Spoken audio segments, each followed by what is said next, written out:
Madcaps is the equivalent to the Green Ranger. He shows up, he does some cool stuff.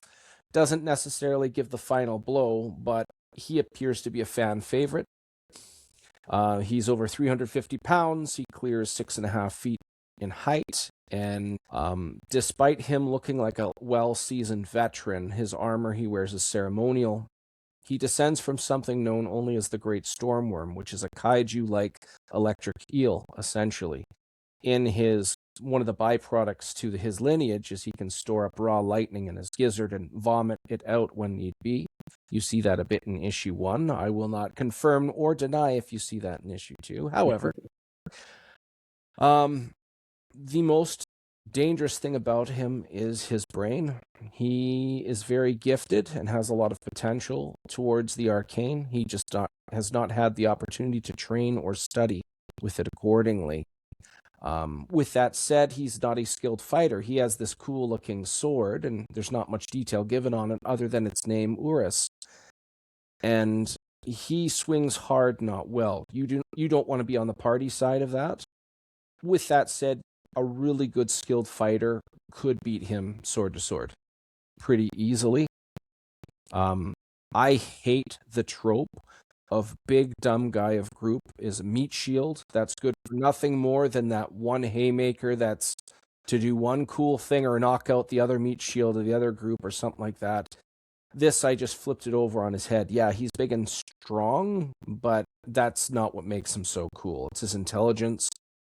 Because of the unique shape of his head, this eel-like lizard-looking jaw and stuff, I wanted the readers to read his dialogue as if an accent you weren't used to hearing.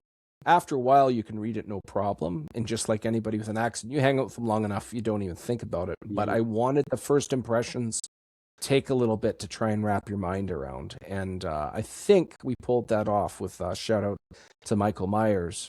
Or Micah, I was going to say Michael Myers. He's not the Halloween guy. Micah Myers, who did all of the lettering for all 3 issues. That's all 4 of them, and it's really cool to see how they synergize. It's really cool to see how they rub each other the wrong way. It's really good. You could tell they're friends. If you were a fly on the wall and you got to see 4 random friends that you've never met before and see how they interact, maybe there's an inside joke or 2 you don't get, but you can see them all interact off it and stuff. I was really happy with how it felt like I got that atmosphere out of the 4 of them. Yeah, no, I totally agree. One of my friends goes, "Who's your favorite character?" I was like, I felt like it was really difficult, particularly when you get done with issue 2, because I don't know, there was like things I liked about all of them, so I felt like it was very difficult. I was like, well, you're gonna have to read them to figure out who my favorite character is. I just flipped it back.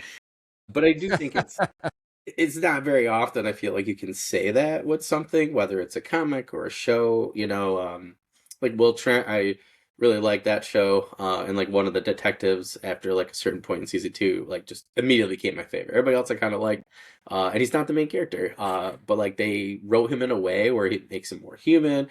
He gets really good storylines versus just being a trope. And I think that's like what we talked about, right?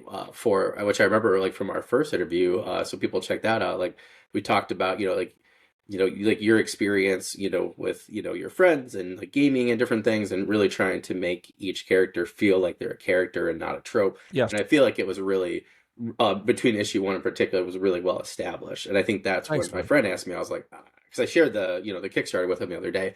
But I just said, I was like, yeah, I don't know. I was like, maybe I'll know by issue 3. Because I feel at times like, I don't know, they're just really cool characters. So I guess that's my point. And each has very unique things. And I like really unique characters, and ones that I'm not going to typically see, particularly for like fantasy and like in this type of setting. So I thought that was really cool. Thanks, Ben. Yeah.